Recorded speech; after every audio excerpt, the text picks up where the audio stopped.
inna dhikra Allahi yurdi Rahmana, hakika jambo la kumkumbuka na kumtaja Allah jalla fi'ala, hili ni jambo la kumridhisha Allah subhanahu wa ta'ala, ni jambo la kumfurahisha Allah jalla fi'ala. Wa yazidu al-imana, na linazidisha imani ya Muislamu jambo hili. Wa yatrudu shaytana, na vile vile linamweka mbali shaitani. Yoyote ambaye atakuwa na sifa ya kumkumbuka na kumtaja Allah jalla fi'ala mara kwa mara, kitendo hichi cha kumtaja Allah jalla fi'ala kinasababisha yule shaitani awe mbali na wewe, akuone wewe ni adui yake.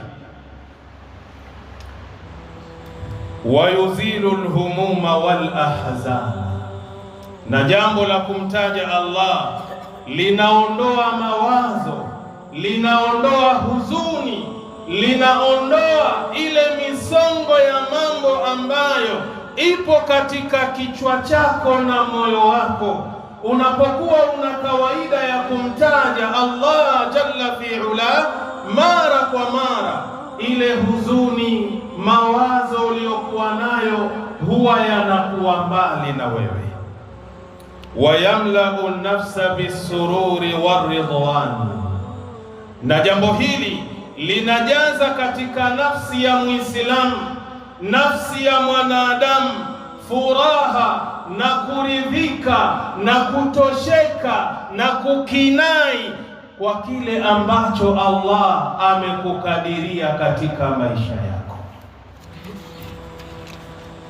Fayahya alqalbu min mawatihi, jambo hili linakwenda kuhuisha moyo wa mwanadamu, kuupa uhai moyo wa Muislamu kutokamana na ule moyo ambao kwamba uliokuwa umekufa. Kwa sababu moyo ambao uliokufa, ili uweze kuupa uhai kwa mara nyingine, unatakiwa uwe na sifa ya kumtaja Allah mara kwa mara. Fayakunu sababan linashati albadani wa quwwatihi, inakuwa ni sababu ya mwili wa mwanadamu kupata nguvu na kuwa mchangamfu.